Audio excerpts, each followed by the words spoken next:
This is Viva Fry. I'm Dr. Peter McCullough. This is Tom Luongo. This is Chuck Prodnick. This is Alex Kreiner. Hey, this is Brad Wall. This is JP Sears. Hi, this is Frank Peretti. This is Tammy Peterson. This is Danielle Smith. This is James Lindsay. Hey, this is Brett Kissel, and you're listening to the Sean Newman Podcast. Welcome to the podcast, folks. Happy Thursday. How's everybody doing? Today, I'm sitting at the SGB headquarters. You're going to get all of it here today with Nick from SGB. Before we get to there, how about we start out with a little silver gold bull? Did you know that you can hold physical gold and silver in your registered accounts? Silver gold bull can help unlock the potential of your RRSP, TFSA, RRIF, or kids RESP by adding physical gold and silver to your account. Nick's going to talk about that a bit. A whole lot of different things coming from the precious metals today. But Silver Gold Bull, they got all the in-house solutions, whether buying, selling, or storing precious metals. You can text or email Graham. I was talking to Graham about all of you, and he was just talking. He had one of the listeners in, and he said it's just cool. And I got to give a shout out to all you listeners, because one of you gave him a hug, walking out the door, and he was telling me about it. And it sounds like, really speaks highly of all of you. So if you're curious about anything to do with Silver Gold Bull, the RRSP deadline for making contributions is March 2nd. You can reach out to him about that. But once you've made a contribution, as you're going to hear from Nick, you can invest in physical precious metals at any time. And you can ask about future silver deals exclusively offered to the SMP listener as well. His contact details down in the show notes. Of course, you can go to silvergoldbull.ca or .com. The price right now, so you can hear I'm chuckling right now, because me and Nick pull up the current price of silver in the podcast, and since we recorded it, it's gone up again. It's at $129.41 Canadian. So there you go. There's the price. Guardian Plumbing and Heating. These guys have been keeping homes, farms, and businesses running smoothly since 2010. And when it comes to things that set Guardian apart, it's how they make that life easier for their customers. They've got technicians on shift from 8 a.m. to 8 p.m. every single day, including weekends. And they don't charge you anything extra for evening or weekend service. That means you can get the help you need on your schedule without worrying about surprise costs. Whether it's expert service, cutting-edge power solutions, or advice you can trust, Guardian Plumbing and Heating has your back. Just head to guardianplumbing.ca. Ignite Distribution is a high-service supply company based in Wainwright, Alberta, specializing in automotive parts and a wide range of additional products, including safety equipment, welding supplies, fasteners, and janitorial items, operating as a Napa Auto Parts. So if you're looking to get hooked up with Ignite, give him a call, 780-842-3433. That's Shane Stafford. He's one of the best. And they have their filter sale coming up here very soon. I sit with Shane this coming week, and we're going to get that all the info for you. So pay attention for that. Next Thursday, we'll be talking about it, and looking forward to hopefully saving a bunch of you some money here in 2026. The Mashspiel, just days away. We're going to be in Kalmar, which is just west of Leduc. It's right near the International Airport in Edmonton. It's sold out, so shout out to all of you folks who bought tickets to that, and looking forward to doing that. If you're wanting to sign the petition, we're going to have a couple people there, is my understanding, to administer that or do that. So I would say show up noon and later would be my guess. I wouldn't show up first thing in the morning as we're getting the tournament rolling. I would say come to the Kalmar curling rink in the afternoon, sometime after noon, and you can sign there. So that's going to be something cool that's happening there. The Cornerstone Forum, which we touch on in today's interview, March 28th. Obviously, Silver Gold Bull and Bow Valley Credit Union, two of the big, the title sponsors of it, bringing it back to Calgary. I was in meetings at the Westin yesterday and today, as we're just making sure we got everything buttoned up here for March 28th. Obviously, the big news of the week, Neil Oliver coming along the line to join the guests, I guess I'm trying to spit out. Premier Daniel Smith is going to be making an appearance. Larry C. Johnson, Tom Luongo, Alex Kreiner, Vince Lanchi, Matt Ehret, Chad Prather, Karen Katowski, Sam Cooper, Tom Bodrovics, 222 minutes. I mean, it is going to be an exciting day. Looking forward to seeing you all there. If you haven't bought tickets, there are still tickets available, and make sure you don't wait. And if you're staying a night, make sure you book a room on the room block. It's on the website, and look forward once again to seeing you all. If you're listening or watching on Spotify, Apple, YouTube, Rumble, X, Facebook, or Substack. Make sure to subscribe, make sure to leave a review, and consider becoming a paid member on Substack. That's one way to support what I do on this end. Appreciate y'all. All right, let's get on to that. Tale of the tape.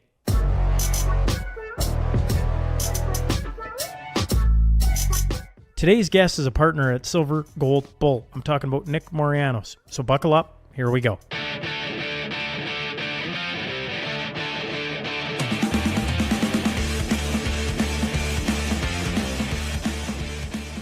All right, welcome to the Sean Newman Podcast. Today, I'm joined by Nick Morianos here in Silver Gold Bull headquarters.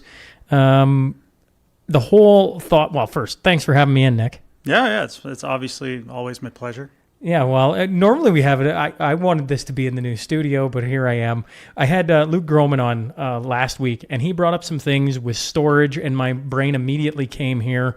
But I think before we get into any of that, how about we just start with, what is going on in metals? Like every day I have a phone call with one of the book club members. We sit there. We go, did you see the price of silver? Yeah, you saw the price of silver. Obviously, you have boots on the ground, feel for it, dealing with it. Let's start there. Like just metals in general. What on earth is happening from your lens? It's pretty fair to say that it's been crazy. I mean, properly crazy. I think this is really, there's a small moment at the beginning of COVID. I'm going to say, well, early COVID, say late spring, early summer, where people started to chase price. First time that had really meaningfully happened since, I want to say, 2010, 2011. Other than that, it's always been people buying on dips. This, though, has been crazy. Now, frankly, I can't speak to technicals. I'm not an analyst. I don't have the first clue about any of that. As for physical, it's a mess. Like, that market has been crazy. And frankly, like, when I think about it, the best initial quick quip that I can give anybody is that we are presently buying inventory from sister companies. So mints that we are related to through our parent company for April delivery. So we're forward buying. There's constantly metal coming. But at this point, we're forecasting it's going to be busy out into, we can't say when. So we're taking that plunge, as we often do, buying forward.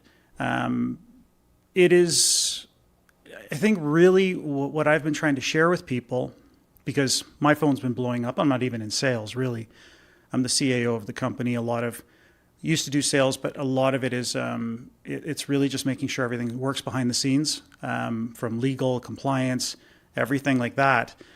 And I've been explaining to people that really the bottleneck that we've run into has been this market wasn't ready for or built for these kinds of prices. There was a fixed amount of liquidity that was built into our niche market of bullion to help it basically grease, to help it move smoothly. And at prices like what we're seeing, $90 silver, but even really it started at $50 silver. And then moving on up into like gold, into the 4,000s, everybody's pinched. The amount of money that they had, no matter how much it is, and a company like ours is quite well capitalized, you're just finding all the way from the mints right through into the financing of the inventory that sits in vaults ready to use. It's all a mess. I know you said 90 and you use American terms on the podcast. I always speak in Canadian. Right. As I sit here, right? Like I do this every day. Yeah. I always should have it sitting right beside me, but I go, as we sit here talking, the current price of silver is $128.55 Canadian. Mm-hmm. And I always hearken back to that original time I gave Daniel Smith the silver coin, and I don't know. Nobody else probably remembers it. I remember it because I was like, I don't even know if I can give this to you. She's like, I don't know. What's it worth? And I was like $38, $42, somewhere in there. That wasn't that long ago. Now, if I were to give Daniel Smith the same ounce of silver, $128.56. Well, and that's a spot price. That's a paper price. The fact of the matter is, when you factor all these soft costs into everything, the prices are much higher. Like, there is not an abundance. I mean, there's enough physical above ground, but really we went through a period where there wasn't even full-on minting happening. there was lots of demand and nobody knew how to satisfy minting because of that sort of 2 to 3 week period. By the time the metal comes in the door at the refinery and goes out as bullion, those entities, those mints and refineries were having to finance that inventory, and financing levels are going crazy. So you factor all the additional costs in, and it's this market is I keep saying this, I never thought I'd see a market like we saw in COVID. And after COVID, I thought, oh, I've seen everything. That was 3 years of insanity. And here we are with another one that just threw a curveball at somebody who's, frankly, been in this industry now for 16, 17 years. And we've probably done somewhere in the neighborhood of just under $10 billion in sales. And all of us, like my partners and I, just sit stunned sometimes looking at each other. Like, we knew this was going to happen, but boy, did we not see it quite happening the way that it did. When you talk about bottlenecks, could you just explain that to me again? I think at Lanchi talked about it.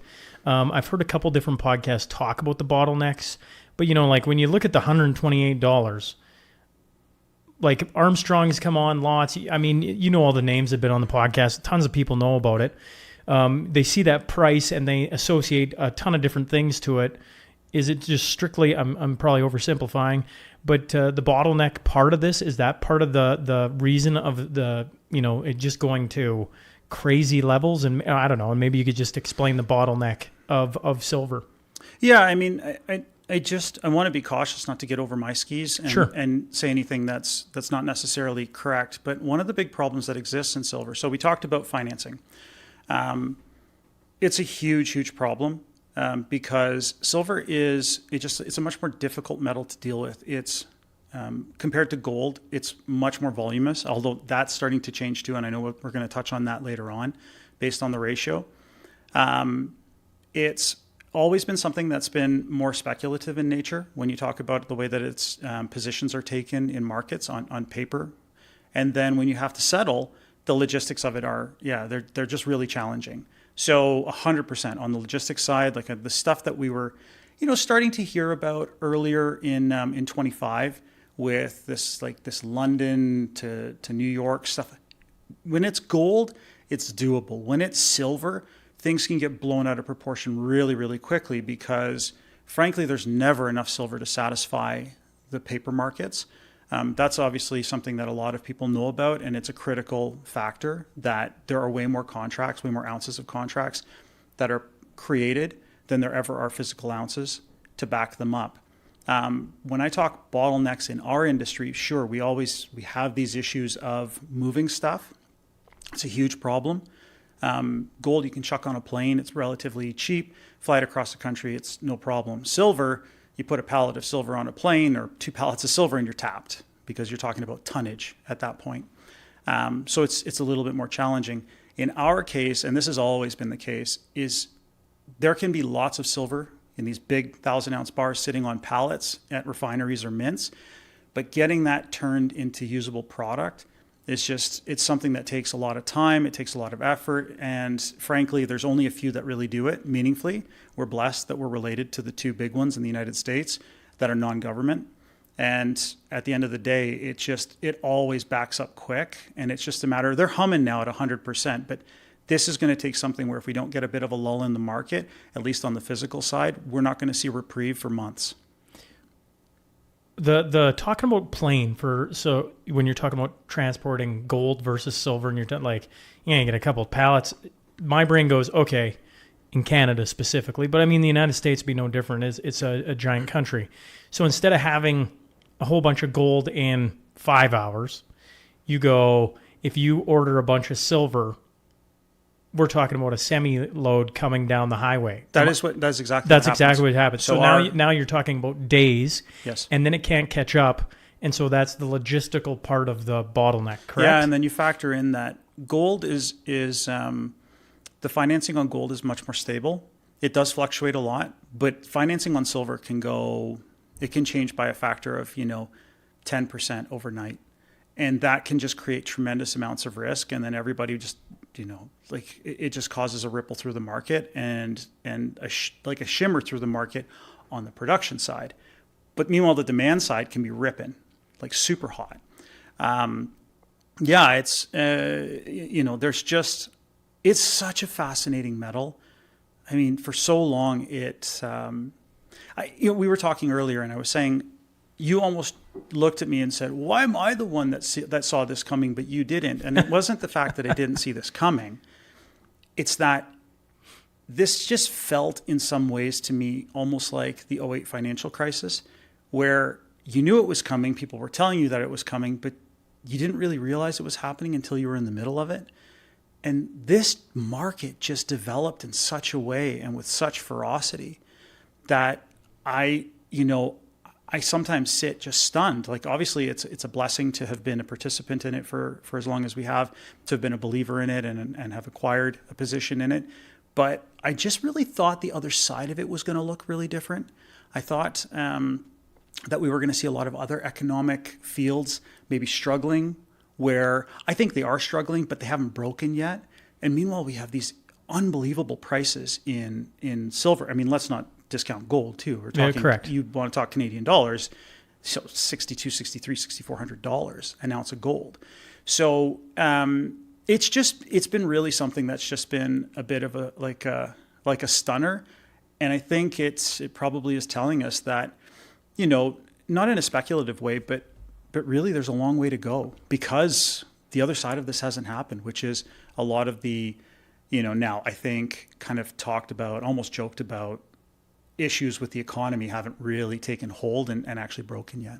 64, 40, 35, and 35 cents Canadian. Sorry, I like to. That's fine. Every day almost now, I'm checking it and just reading it out loud on the ad reads, because I'm just like, I wasn't, when we first started, I wasn't checking it, right? Like, but it's funny, we were joking about it, because I'm like, either all these people are insane, or this is coming faster than we think. And then now that it's like ripping away, like the silver, it's just like wild. And, I don't know why. I just put together all these pieces with all these different interviews. Like, this feels like it's coming real fast. Like it's going to be hitting here soon. And then you start to watch it. I was joking with a couple of the listeners, the Kozas, shout out to them.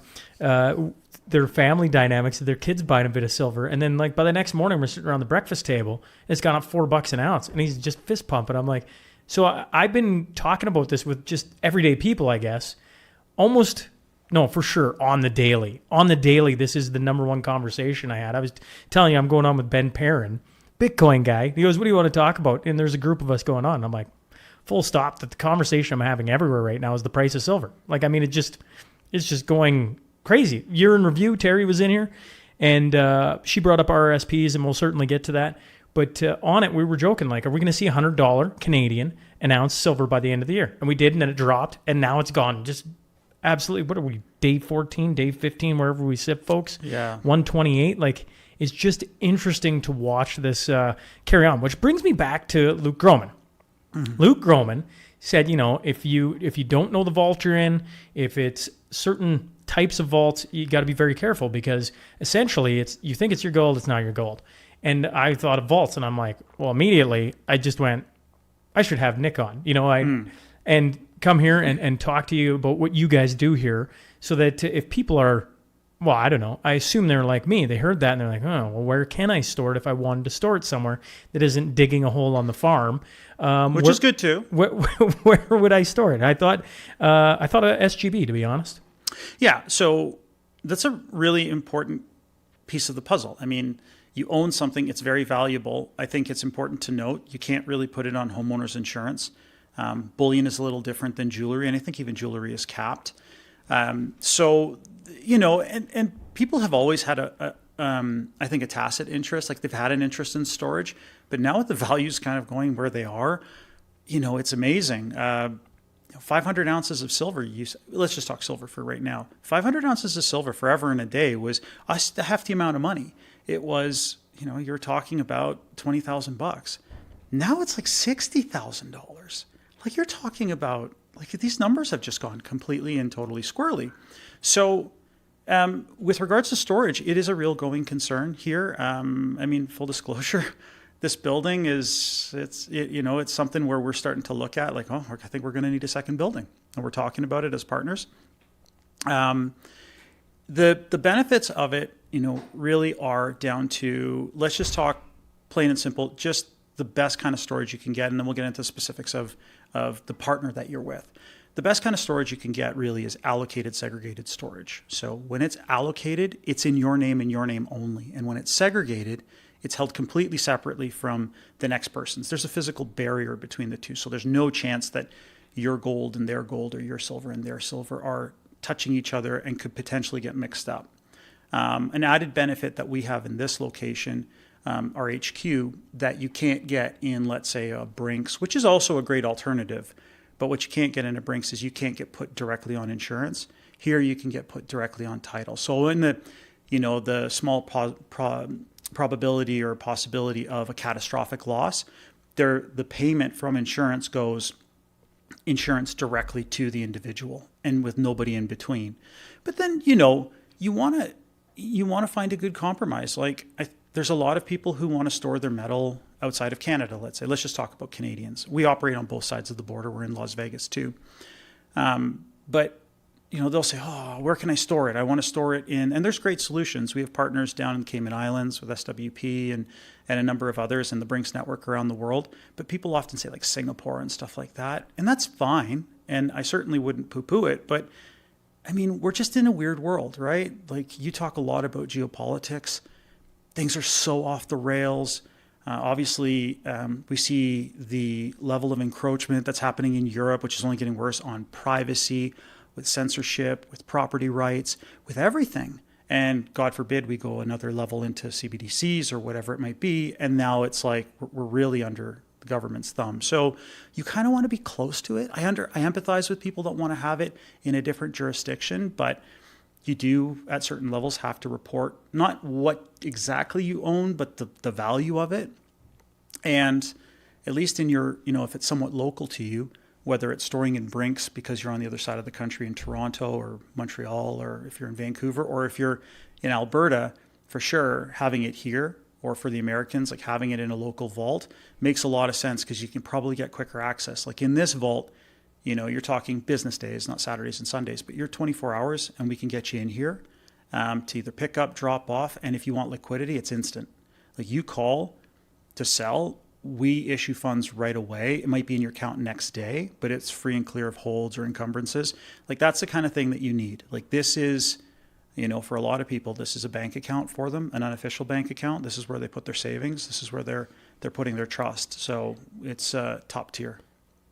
Can government come in and confiscate it? That's what Groman and me were talking about, right? Because you go back to, forgive me, you probably know the year, In the 30s, I think. 30 something. They walk in, say, we want everybody's gold, right? And he goes, now how many people actually, it's kind of like the gun confiscation going out in Cape Breton. Yep. It's like they wanted 200 guns, they got 25. It's, if that were to happen, how many people are actually going to give up their gold? Now, in fairness, if they don't, this is where it comes back to the Groman conversation. It's Yes. like you want to have control of it. So if they store it here, can government walk in and be like, give us all your gold? Oh, that's a big question. I mean, the government has a lot of power. The government can, depending on how it is that they go about setting that edict, they might be able to. I think the big thing with us is, like a company like us is, like our whole ethos has been built on doing everything by the letter of the law, doing it right, making sure that, we follow every rule so that we're not, subject to any sort of undue pressure from outside forces. But we also believe in this. Like, full disclosure, my partners and I started this company because we believed in this industry. We were in mining equities and we were in physical metal, and we just found an inefficiency. So for us, it would be something where, I can assure you, if we felt like something was coming, we would probably be telling people, like, get it out. Whether you can stop the government, no, you can't. And in particular, when it's money, it's CRA, it's a whole new level. But if there's any warning signs there, that's the beauty of it. You just make one phone call and you take it home. Don't we know everything wonderful about the government is there's always warning signs, right? They're not exactly the fastest moving entity under the sun. So, I think that's, important for people to understand, right? And don't forget, they made it illegal to own. They didn't go around door to door to confiscate it. Now, that's an interesting thing. I mean, there's a million ways you can go about speculating what might happen. I've personally, I feel like Martin has talked about this, but to me, I don't think they'll ever go around door to door collecting it. There's a lot of it and there's a lot of value there. But when you think about the numbers you're talking about from a debt perspective, governmental, it's kind of, a pinprick, really. Ultimately, you're talking about more taking it from banks and places like that, then they can make a substantial dent in it. But to go around logistically door to door to try and aggregate it, like, no. And what they probably would do is it'd probably be something like a luxury tax. And the same 25 people, like you said, out east that gave up their guns, it would be like the same proportion that would do it. And everybody else would have, unfortunately have suffered a tragic boating accident where it would be at the bottom of a lake somewhere, is my guess. Yes, I would also surmise that as well. Let's talk ratio gold to silver. Okay, Yeah, lots of absolutely. people, as the price of silver keeps coming up, the ratio. Well, no, I'm going to let you do it because I'm going to butcher this. Ratio gold silver. Walk me through this and the importance of it as it gets less ounces of silver to buy an ounce of gold. I hope I said that correct. Yes, it is. So, what can be said about this? I mean, I think that this is something like if you go to wherever it is that you go to find your favorite pricing, like your favorite website for gold and silver prices, if it's one that carries a lot of stuff like price of indices and different big things, oil, etc., there's always a spot there for gold silver ratio. It's been there forever.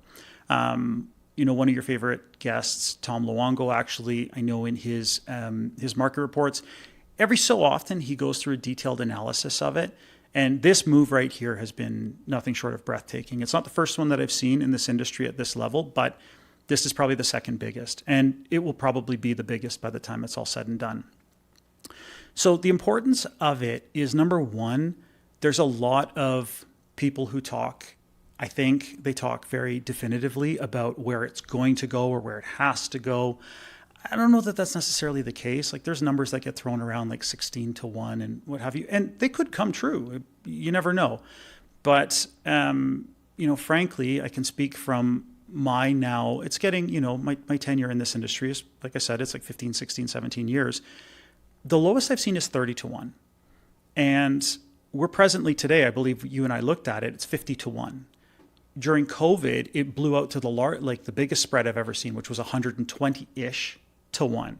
So the importance of it is a lot of people, now the market analysts will tell you that from a trading perspective, there's definitely, there's triggers that will make, portfolio managers switch their allocations. So when silver gets too expensive and the ratio is like it is, they might start selling their silver and they might go back into gold, and vice versa. When gold that spread blows out too much, they might start to allocate more of their portfolio to silver. Because the historical trend sits where normally, roughly, in ratio? That's a really good question. I'm going to steal, I wish I had it in front of me. Like, you sandbagged me here a little bit. It's actually, Tom Luongo had plotted it. And I want to say, in the last sort of 30 years-ish, it's got to be between 70 and 90 to 1. Okay. Now, don't hold me to that. But No. But it gives a general ballpark. It's a of general where it is. ballpark. And so, 120 was extreme. And so if you're sitting there watching this, you go, it's 120. It's going to come back to at least, I don't know, 90 at the low end or high end, whatever you want to call that. And, if you're looking at the possibilities, it could always go to 15, which would be an unreal run on silver's part. It would be incredible, like unbelievable. Right. And now we're a unique company in so much as we've sold near 50-50 silver to gold historically on a dollar average, not ounces, obviously. And that's abnormal for a company quite like ours. And I think it's something to do with, we as partners we've interacted with a lot of customers over the years, a lot of big customers, and we were very strong advocates for buying silver when a lot of people were just like gold, gold, gold. And I know our logic was there was definitely going to be a period where silver was going to do a lot of the heavy lifting for people that ultimately wanted to own gold. So, and it really has. So that, coming back to the importance of the ratio, sitting at 50 to 1, it's really interesting. Like, what's the buy right now? if you want to own silver, of course it's silver. If you want to own gold, it's probably gold, but there will still be some people that are thinking, you know what, I think this is gonna go even lower, that ratio. Yeah, that ratio. And it's going to get you more gold for your money, you know, by turning your silver into gold down the road. So it is, honestly, it's been astonishing. And I think it probably still has more room to go. But at this point, definitely, like if your goal is to own gold, you have to at least give it some pause and think, should I just go into gold right now? You know, if I'm holding it for 10, 20, 30, 40 years, whatever the case might be, depending on your outlook and what your purpose is for owning precious metals, it's something that you might think about. It has been simply a remarkable move. But then again, you know, well, you're a hockey guy. We're both hockey guys. Right now, I think you got to say silver's a wagon.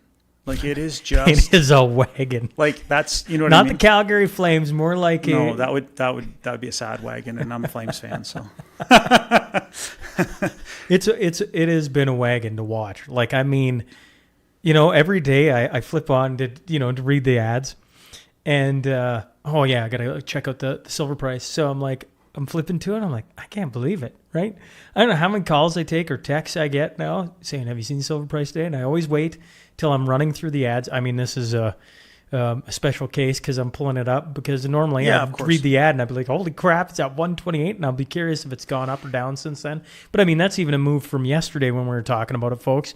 Like, it just keeps going up. So a wagon is a perfect t-shirt to have, where silver's falling out the back and there's a wagon. There's an idea for somebody. But I mean, like, it's been, yeah, I agree. I'm like, I don't think it's done yet. It's not, but you know, again, like in the interest of kind of that like PSA moment here, where it's like, you know, okay, everybody needs to just like kind of take a deep breath. Of course, there are going to be massive gyrations in this market. This is going to be kind of the type of market where, depending on what your participation level in it has already been, it changes the game for you, right? Like if you've been buying the whole way, it doesn't impact you as much. I mean, yeah, you're buying more ounces at a higher level. Whether it's gold or silver is kind of irrelevant at this point.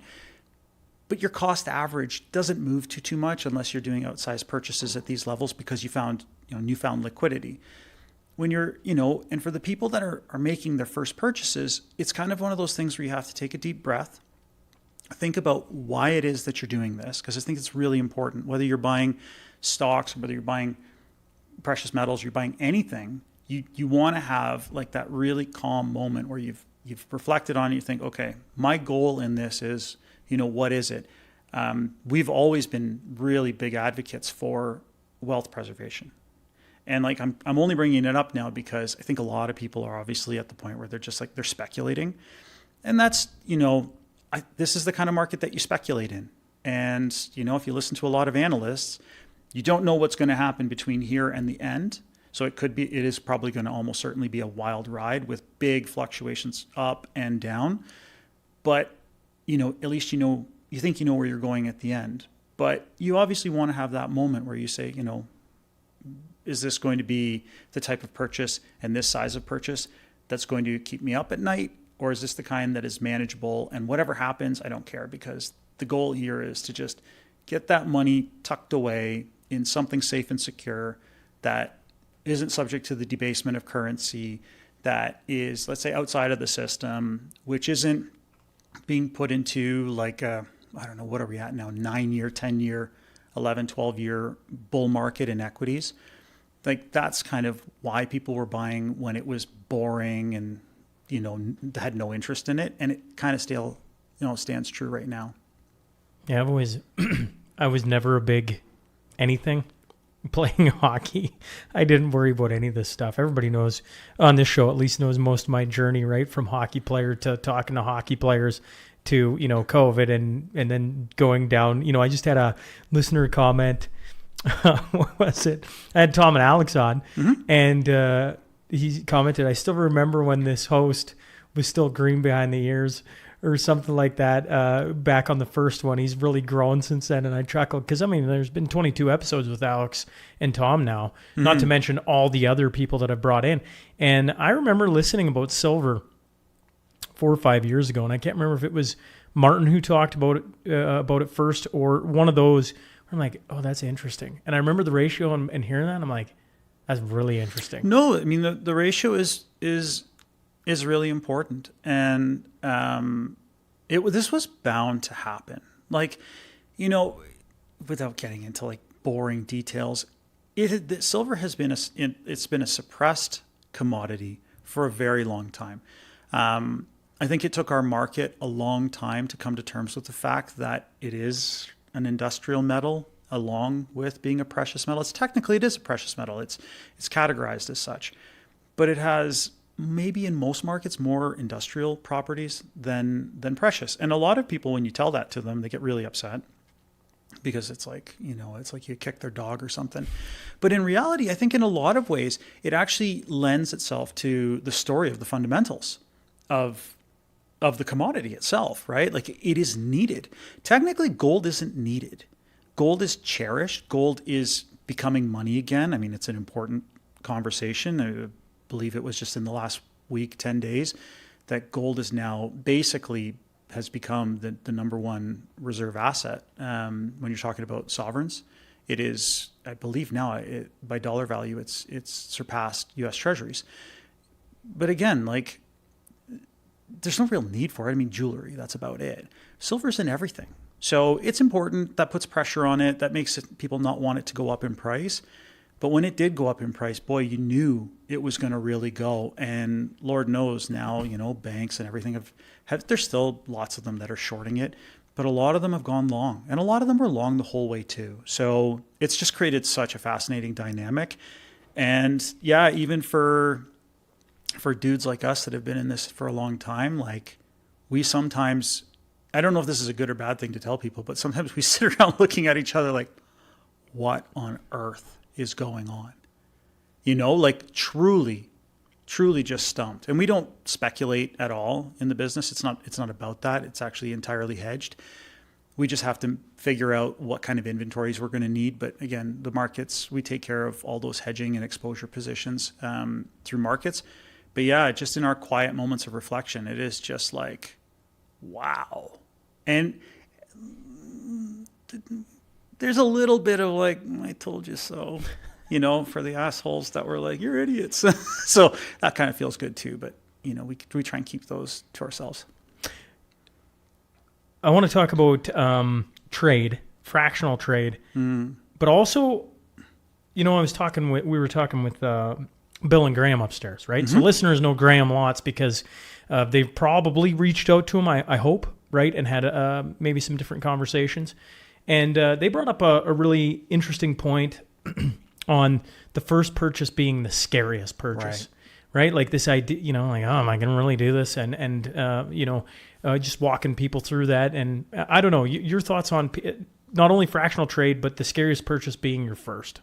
Yeah, absolutely. I mean, I think in a lot of cases, when you have anything that is something that you think you covet, and it's something that's gripped your fascination, but especially, if it's in a market where it's being talked about, it's, let's say, a commodity, it's really moving. The first time that you may want to go and make a purchase, you might think, well, if I'm going to make a purchase, it has to be meaningful. It has to be a lot of money. What's the point in me putting in this little sum of money? Like, it's not going to change my life. But in a lot of ways, the most important part of the first purchase is that you get pot committed. It's that it gets you into the game, and not in a sense of anything other than you'll never really understand something until, in my case anyways, I shouldn't generalize, but I can't possibly understand something until I actually have participated in it. So you can tell me, hey, go be interested in curling. I've never curled because you've got the... We've got the Mashspiel coming up on the weekend. And full disclosure, folks, I'm not a curler either. Yeah. I'm about to... I think the last time I put on the curling shoes was an oilman's back in my oil field days. And I had nerves about it because I'm a competitive guy. Right. I want to win. Right. And I know walking into curling, I'm not going to win. It is the most deflating thing. Twos is probably running around somewhere right now fist pumping because if we meet in a match, it is going to be entirely my team. Has nothing to do with me. I'm going to throw 2 rocks. They're going to suck. And anyways, carry on, curling. Well, no, I mean, but it's still actually, it's a relevant analogy. Like nobody wants to buy something that fluctuates in price and see it go down in price. And everybody's kind of like, but you got to remember, number one, just getting a little bit in your hand will change things. You may not like it, but what likely will happen is you'll say, holy cow. Like I remember we used to do trade shows years and years ago, and we would put, back then it wasn't as risky, we'd put an ounce of gold in somebody's hand, or we'd put an ounce of silver in their hand. And it was astonishing. Like this like visceral, like, oh my goodness, response as their hand would, dip, and they'd be like, it weighs more than I thought. That kind of moment really syncs up nicely with making your first purchase. So again, it doesn't have to be, you're not betting the farm. I mean, in general, going back to my previous point, if you're spending enough that you're uncomfortable and you're staying up at night and you're worrying, you probably spent too much, right? And maybe it's something that you have to stage over time. But that first time that you buy, you just have to kind of think to yourself, like, why are you doing it? And if everything jives, you take that plunge. Anecdotally, I never did it with Bitcoin, and it makes no sense, right? I'm that person who for years and years on the phones when I used to do sales, I used to tell people, like, you don't have to put all of it in. In fact, you probably shouldn't.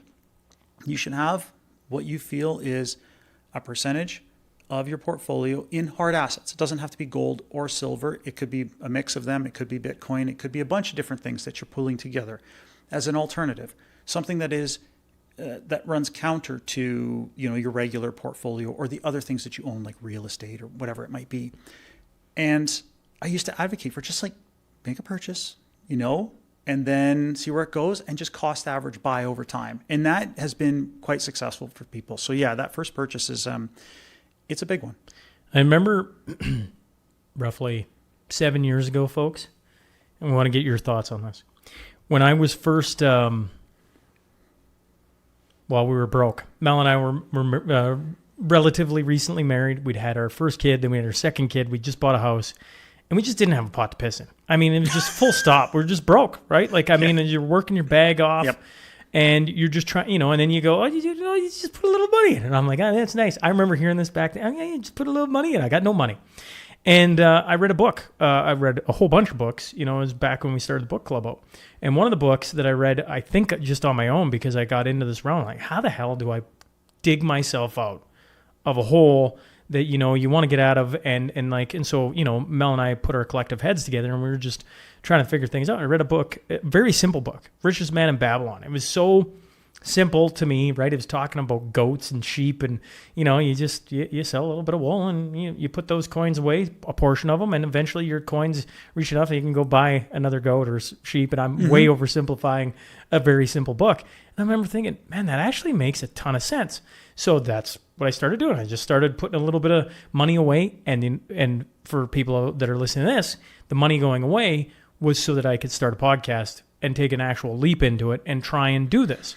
And so I was just putting a little bit of time or a little bit of money away every couple months, actually every month, and every year that just became a little bit more to where I'm like, I think I could do this. And I'm sure my lovely wife, if you ever listen to any of these, she'll be like, that was a stressful time as my husband was off doing what he was doing. Now, in saying that, fractional trade, right? I've heard BVCU on the show, talk about this. Absolutely. And to me, I'm like, oh man, that's brilliant, because now, you got $5, you got $50, you got $500. I don't know what your level is. I just know times today are tough. People are struggling to make ends meet, or they're going to just the grocery store. They're not struggling. They, to buy the same load of groceries now costs 2x, 3x, whatever it is. They're making tough decisions. They're making tough decisions. And so when I see fractional trade, I don't know, your thoughts on just putting a little bit away to help grow that pot so that you can get out of any situation you may currently find yourself. Maybe even for young people listening to this, starting out the way I was several years ago, young family, not a pot to piss in, man. It was, there was lots of nights where I was like, we were fine. It just didn't have any excess income, or at least I didn't think at the time I had any. I really had to go look at it. Mel was amazing at, like, we got an extra $20 over here and we got an extra $60 over there, right? Like, that's what it was. Well, I mean, when you think about, before we get into trade, when you think about the difference about when we were growing up compared to now, like, It's truly death by a thousand cuts. So how many things in your life are 1995? And you think in and of themselves, any one of them, obviously oversimplifying it, Netflix, Disney, an extra service on your mobile plan, whatever it might be, right?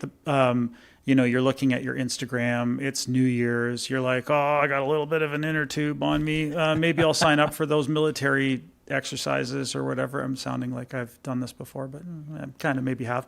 And it's like, oh, it's no big deal. It's just a one-time purchase. But those things really, really kill you. And I'm certainly not here to tell anybody that, how to spend your money, because Lord knows we're all guilty of it. But when you come to trade, this is something that I think that our industry is kind of, this isn't like an infomercial. It's not supposed to be, but like the bullion industry is traditionally has been full of a certain cohort of people that have a certain way of thinking of the world.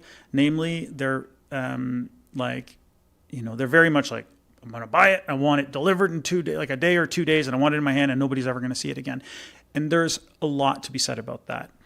But we're younger generations who we're all trying to court into this industry.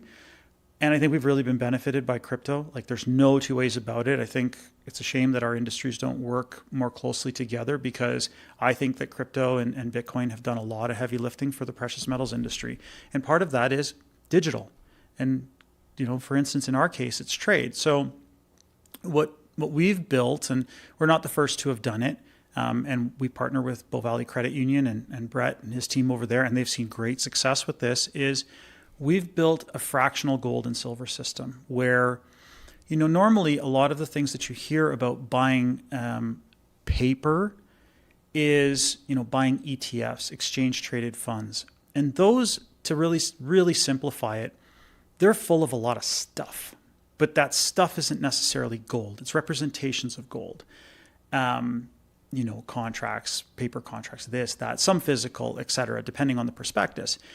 And that doesn't jive with the thinking of your average, bullion buyer. Like, the bullion buyer wants physical. So what we've got, and a few others in the industry, is we've built a physically backed fractional gold and silver offering. So let's say you've got $5, $10, $50, $100, $1,000 left over at the end of the month. Not the whole amount of it that you got left over, but maybe you allocate a portion.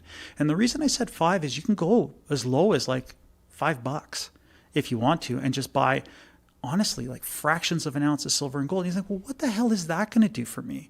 Well, actually what it does is a couple of things. Again, once you've looked into everything and you've decided this is what you want to do, is number one, you're putting your money away in something that isn't likely to face quite the same debasement. I mean, gold and silver are going to fluctuate. They're going to go up. They're going to go down. They're going to go all over the place. But it puts it somewhere that isn't necessarily, at the whim of your debit card, where you go and buy, an extra thing, and you're like, just for a quick hit of dopamine. And you can actually get into some really good habits of just constantly putting a little bit of money away. Now, if you've got a lot of means and you say, oh, I'm not really comfortable paying these premiums over spot price, like these, because they've grown, right? As inventory is stretched and everything is expensive, you could allocate your money there.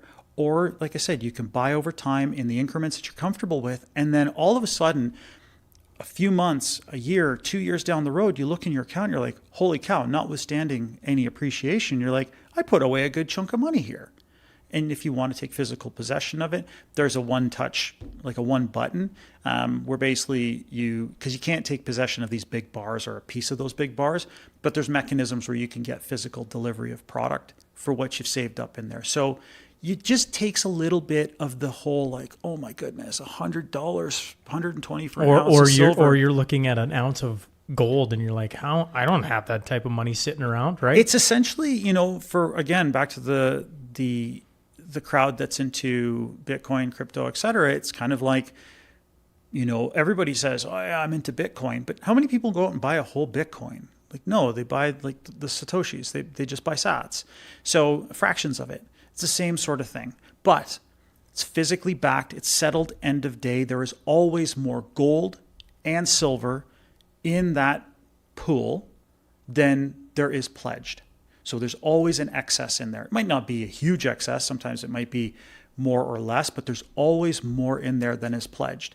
And what's also important is that pile is just for the people that are participants in it. Now, it's grown quite a bit. Like this trade program, it's been really good in aggregate. It's probably a few $100 million, but this is just Canadians predominantly, but also Americans who are just chipping away. And that's what they're doing. They're saying, you know what? I'm going to prioritize the things that matter in my life. And I'm probably going to go without a couple of things that I didn't really need. They're kind of just, maybe they're frivolous wants. And I'm just going to sock away a little bit of money, because obviously we've all got to be looking out for the future. I know I'm going to give a shout out to Terry again because she walked in and reminded me of this. Nick's always worried that it sounds like an infomercial. I'm like, I don't know. I want information. Who better to come to than the people I know in the precious metals and discuss these things with? Because I get asked these questions. I'm like, I have no idea. And they're like, well, you should just have somebody from SGB on because they can walk us through some of the questions we have. And Terry reminded me. I got a question on Year in Review about RRSPs, right? The deadline, March 2nd. Oh, yeah. And how that works and, whether or not they can work with SGB to do that. Yeah. And maybe we could just talk quickly about, not quickly, but we got a few minutes left, but RRSPs.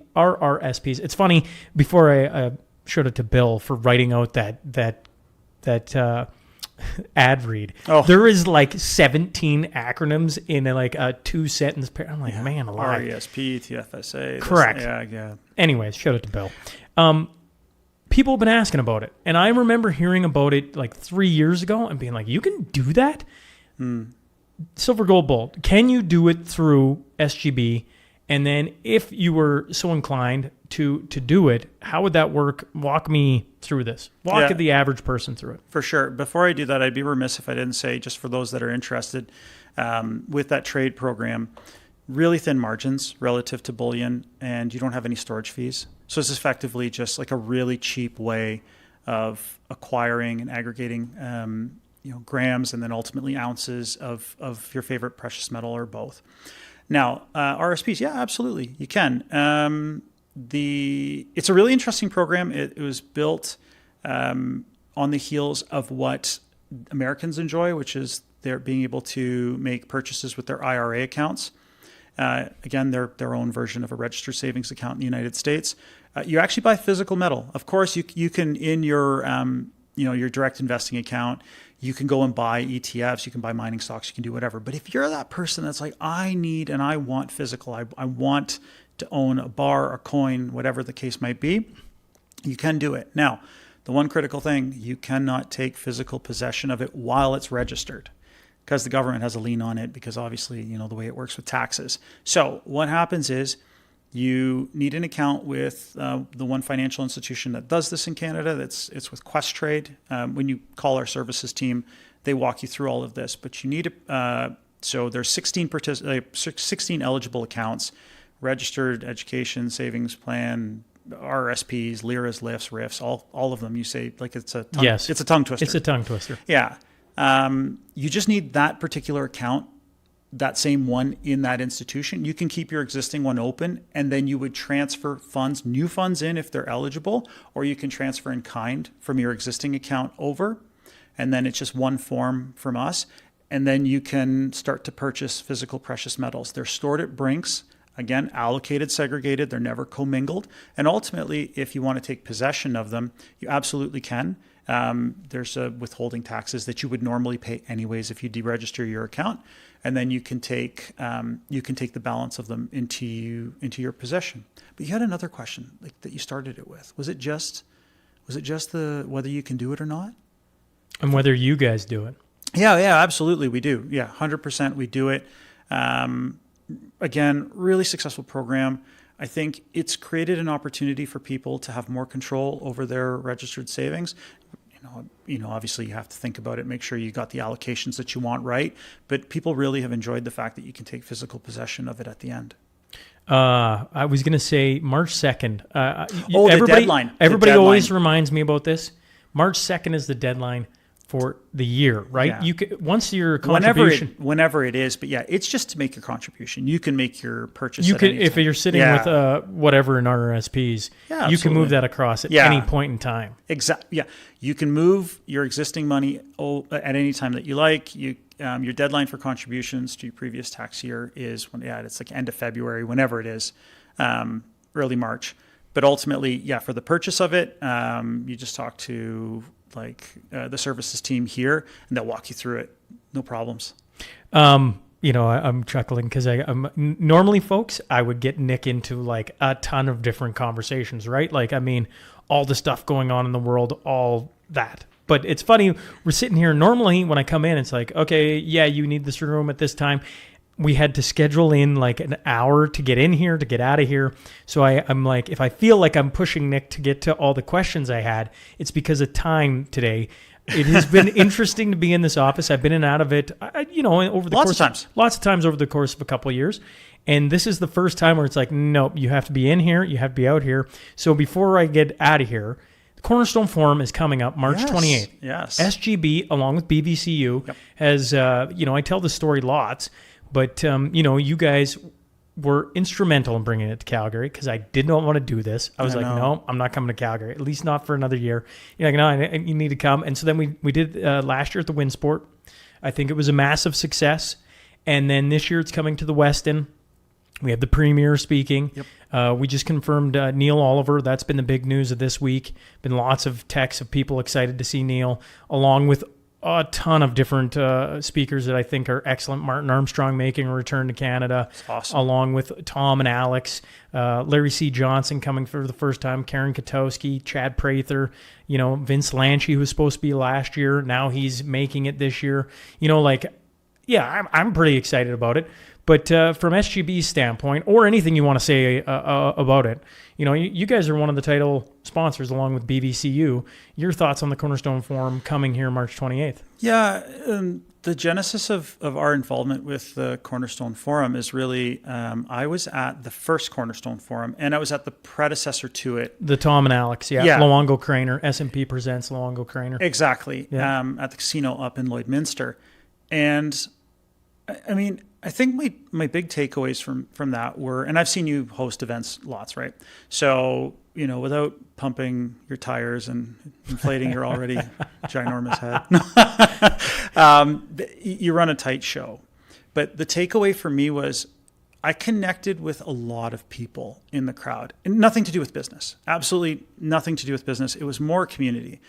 One of the big blessings in life for myself personally was the fact that I get to come to work every day, and I get to work with two of my business partners who are family. They're my cousins, they're brothers, and literally it's like working with your brothers all the time. We have our own little quarrels and stuff, but ultimately we have a sense of community in this office, and I think that that's lacking for a lot of people who see the world through a different lens.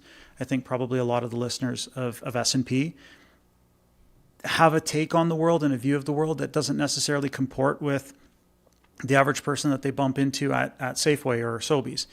Nothing wrong with those people, but I think we just think things differently. We see things differently. What Cornerstone gives an opportunity to do is, number one, you get to come in and listen to some absolutely world-class speakers, give perspective on things that you probably have a working knowledge of, but maybe you don't, you just have that, that you're scratching the surface. And there's only so much you can do in these, 40-minute, 1-hour roundtable forum, but they take you a little bit deeper, and they open your world to different possibilities. And when you put the whole program together, just the program, it really is something that you almost have to step away from for a couple of days and just digest. And you often do that by talking to people. Well, that's the other big thing, is community. So no matter how I feel in life, an event like that, I come away from, and I kind of like that, that saying, your cup's full or overflowing. That's kind of the sense of it, because I'm around people who I might not see the world exactly the same way as all of them. We may have differences of opinion on different things, but the whole ethos of that event and the participation in it from the community is you're going there to listen to different opinions, discuss them in a civil way, and hopefully change your mind or maybe change somebody else's mind, because you're really collaborating. So there's like an action-packed day. Sean's really, really good with doing the breaks in it so that you're not just like, holy cow, overwhelmed. But then at the end of it, like, don't sleep on the fact, and the days before, especially if you're coming and you're staying from out of town, the community aspect is huge. You get to meet a lot of really interesting people from different walks of life who, you walk away from it and darn if you're not going to have like a slightly different perspective on the world. That's the impetus on Friday Night Social. Yeah, no, was to give that community, because I was saying this. It was like a light bulb moment. I went home after last year's event, and not home, back to the hotel. And Mel and I were sitting there, and I was decompressing because for me it's a lot. And I was trying to explain to her I couldn't understand why people were shaking my hand and like trying to rip it off in the best possible way. They were just so excited. I was like, I just don't get it. And she couldn't explain it to me. And the next day I showed up for breakfast, and then Tom had his group meet up. But breakfast to me was I had no pressure. I just wanted to go down for a cup of coffee, and I was watching all these people hop from table to table and like interact with everybody. And they were so excited. I'm like, oh my goodness, I'm starting to get it. And so for having the Friday Night Social, it's a way to extend the community aspect of it. Of like, I don't know how many people text me, they're coming back for another year, and they're excited to meet back up with people they met the year prior or the year prior to that. I'm like, that's like super cool. I'm like, I would have never that wasn't in my edition of how I put together an event, but seeing it unfold, I'm like, oh, we need the Friday Night Social. We need to have people have an opportunity, no pressure. There's no speakers. It's I was at the hotel yesterday, so this is new. People won't know this. This is brand new breaking news on the SMP about my own event. I was talking to the hotel, and they wanted in the lobby. We were going to have it off in its own like segregated spot, and they're like, no, we got this beautiful bar. How many people are coming? I'm like, I don't know. Right now, 200. I mean, it's probably going to be closer to 300. They're like, great. Pack this place. And I'm like, are you sure? They're like, yeah, buzz it up. We want all these people around. So it's going to be, when you walk in the hotel that night, it is going to be a lively place. Oh my God. I mean, there's going to be people that are talking about, you name it. I mean, there's going to be lots of Albertans with conversations buzzing around, everything from the political landscape to maybe thoughts on separation and secession. Well, the petition going on right now. Yeah, absolutely. You're going to have conversations about hard assets, oil, geopolitics, gold, silver, and just generally, I think a lot of it, like you always play that game at the end where you're like, okay, everybody stand up, and who's coming from this far away and that far away, and now I'm going to be sitting down really quick because I'm coming from like 10K away, but I really, for those that are sitting on the fence, like I can't emphasize enough how, like if you think about it, right?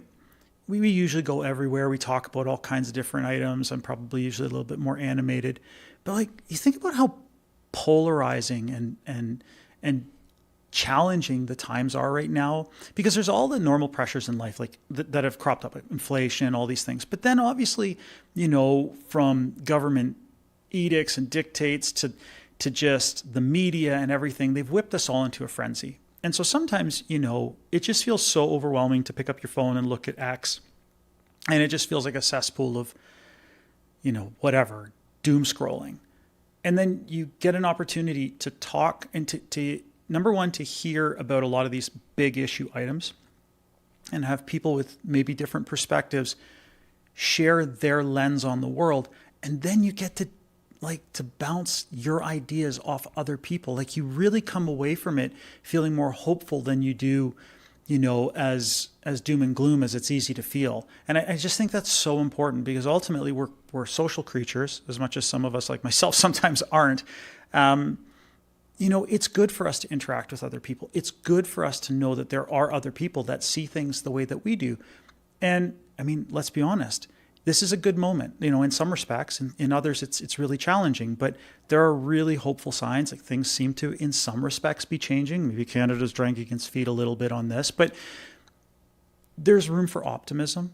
and there's room for problem solving. And I know that, you would say that that's always one of the big components of your shows is at least leaving a spot for problem solving, not just to talk heavy geopolitics and heavy finance and what have you. Well, I call it the positive roundtable, though this year's theme is charting a path forward in a troubled world would be the overall theme. And that's why a guy like Neil Oliver, who talks about, the DNA of us, Chad Prather and his 4 principles, and Karen Katowski talking about the importance of discussion when charting a better future. I'm like, that's like so important. And I'm excited for that. I'm like really excited for it to the point where I'm like, I don't want anybody else to host it. I'm going to host that because I have this idea in my head, whether or not the band plays the tune that I want them to. Of course. Certainly that's the idea is to not be just a doom scroll. I think there's plenty of that. Even on this show, we go into some dark realms. Of course. And the community part. Well, I appreciate you doing this and having me back in, and look forward to what the 2026 brings. I keep hinting at it. 2026, I'm going to be announcing at the Cornerstone Forum what's happening later in the year. Right. So there's some big things coming for the Sean Newman podcast, and look forward to announcing that and then sharing some of the ideas there. But to everybody coming, excited to see everyone. And if you haven't bought a ticket, go buy a ticket. Nick always worries about it. Anytime I have him on to talk Silver Gold Bull, it sounds like an infomercial. I'm like, well, it's self-promotion on the SMP for the Cornerstone. I'm like, what am I going to do? It's the event coming up here March 28th. And I think there's lots to be excited for. I didn't think we'd ever get the premiere. Now we got the premiere. I'm like, holy crap. I didn't think I'd ever get Neil Oliver. I got Neil Oliver. Once upon a time, the inner workings. The only one who knows it better maybe than you is my wife on Martin Armstrong, because she got to hear some of the phone calls. Nobody thought I could get Martin Armstrong to Canada. Including me. Including Nick. Especially me, actually. I thought you were nuts. I remember the day I was picking up my kids, and I was like, you're going to call who? About what? Like, okay. And then you were like, you did what? He's coming? And I've carried that lesson forward in life. Well, looking forward to seeing everybody. Nick, thanks for having me in your office.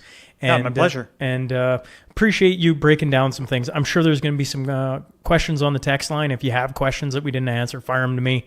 I can always shoot them off to Graham or Nick or one of the team here at SGB and get answers back if you're concerned about things. Either way, thanks for doing this. My absolute pleasure.